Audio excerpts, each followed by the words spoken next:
Salut tout le monde, ça y est, ça fait maintenant un mois qu'on est au Népal. Et ouais, ça passe vite. Du coup, c'est venu le moment de dresser un petit bilan. Ouais. Un petit bilan de notre voyage, notre séjour ici. Du coup, on va faire un bilan, points positifs, points négatifs, toutes les observations et ce qu'on a pu remarquer au Népal et dans le Katmandou, et puis à la fin faire une conclusion générale de ce qu'on en a pensé. Du coup, on va commencer par les points positifs en premier. Du coup, je te laisse commencer. Ce qu'on a trouvé de très positif ici, c'est la nourriture.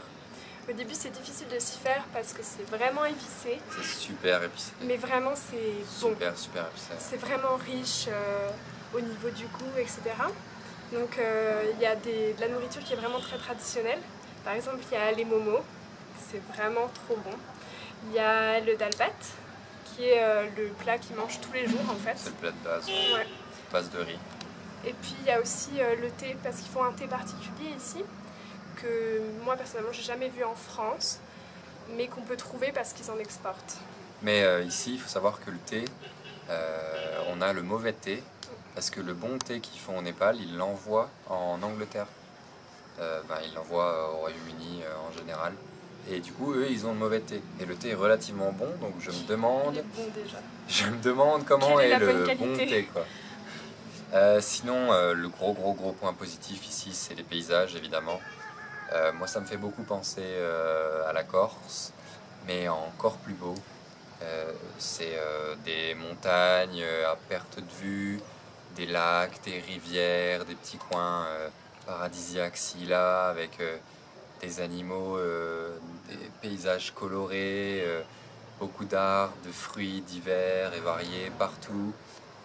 C'est vraiment agréable et c'est super sympa à voir. Mis à part un peu de poussière ou de brouillard qui peut cacher un peu à quelques endroits, mais il y a des points de vue qui sont, il y a des panoramiques splendides et ça c'est vraiment agréable. Donc, comme vous avez dû le voir sur les photos qu'on a postées, Ouais, c'est assez impressionnant. Un autre point. Les gens, il y a pas toutes les personnes, parce que c'est comme partout, hein. Évidemment. Mais il y a des gens qui sont vraiment hyper sympas, qui vont venir te parler juste pour te parler et puis partager des choses. C'est vraiment appréciable en fait. Et puis on voit les gens entre eux, les Népalais entre eux, ils se parlent. Ils se connaissent pas, mais ils vont se parler, c'est pas un souci. C'est pas mal vu, au contraire. C'est pas comme chez nous, quoi. Ils arrivent, ils rentrent quelque part, ils vont parler à tout le monde. Ils ont des salutations particulières respectueuses. Donc Dai pour les hommes et Dadi pour pour les femmes, Nani pour les petites filles, Nani pour les petites filles et Babou pour les garçons plus jeunes. Donc par exemple, s'ils veulent interpeller une petite fille plus jeune qui est dans la rue, ils vont dire Nani. Et puis elle va se retourner et puis ils vont discuter. Oi Nani, on va dire. Et ouais, c'est super parce que comme tu disais, les gens viennent nous parler naturellement, ils nous demandent d'où on vient, comment on trouve le Népal, et ils sont très amicaux évidemment. Et pour la plupart, c'est très agréable de voir ça. On n'a pas trop de photos avec les gens, ça arrive deux, trois endroits spécifiques. Apparemment ça arrivera plus en Inde, on verra. Mais c'est quand même agréable, très agréable. Sinon évidemment le côté cheap, très peu cher de la vie ici, que ce soit les fringues qui coûtent rien du tout. Vous pouvez vous faire une garde-robe pour 20 euros, 25 euros à tout l'été. Vous avez une armoire remplie. Vous pouvez acheter de la nourriture dans des marchés, 1 kilo de tomates pour même pas 1 euro. C'est incroyable. Même la nourriture en général, quand on était en road trip et qu'on se déplaçait à droite à gauche, quand on était dans des restaurants, on s'en tirait pour 2 euros à deux.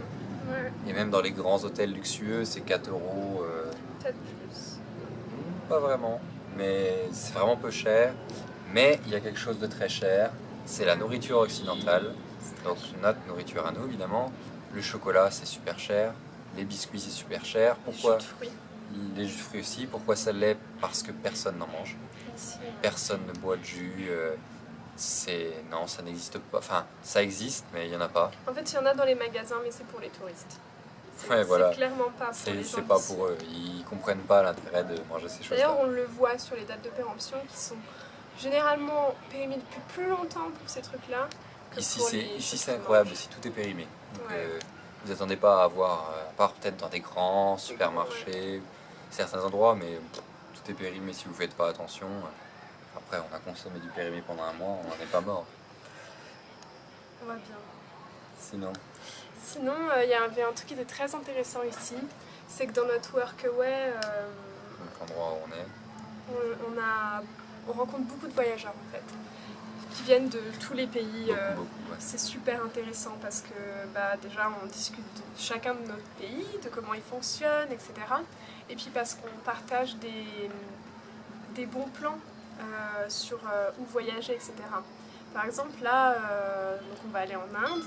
On avait prévu de passer dans les grandes villes et on a complètement changé nos plans pour aller dans des endroits vraiment plus sympas et qui vont vraiment nous plaire grâce à un couple de voyageurs qu'on a rencontrés et qui revenaient d'Inde en fait. Et du coup voilà, c'est super intéressant de pouvoir partager avec les autres. Ouais, et puis surtout que là, actuellement, on a dû voir plus d'une douzaine de pays différents. On a encore de nouveaux pays, un Argentin qui arrive aujourd'hui, les Italiens qui sont arrivés hier, la Suisse, c'est génial, quoi. C'est des moments partagés avec des personnes que tu côtoies pour un temps limité, mais tu partages beaucoup plus que comme on partagerait nous avec des personnes dans un temps beaucoup plus long. Mais bon. Et sinon, évidemment, quelque chose d'omniprésent ici, c'est le côté inattendu. Ouais.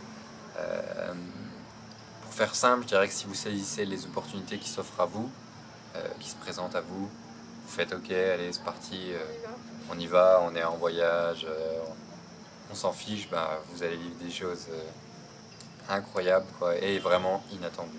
Pour le coup, ça décrit bien ce qu'on a vécu, du bon comme du mauvais côté, c'est toujours inattendu. Parce que tu peux prévoir ta journée, tout planifier, tu peux être certain qu'à la fin de ta journée, tu n'as absolument pas fait ce que tu avais planifié. Ouais. Toujours. Pourtant, tu t'étais donné, tu avais un schedule, un calendrier avec 10 choses à faire et au final, tu en as fait une. Je me réveillais à 7h. C'est ça. Puis après, c'est « Ah, viens voir ici, on va là-bas. » Ok, on y va. Du coup, voilà pour les points positifs qu'on a eu ici au Népal.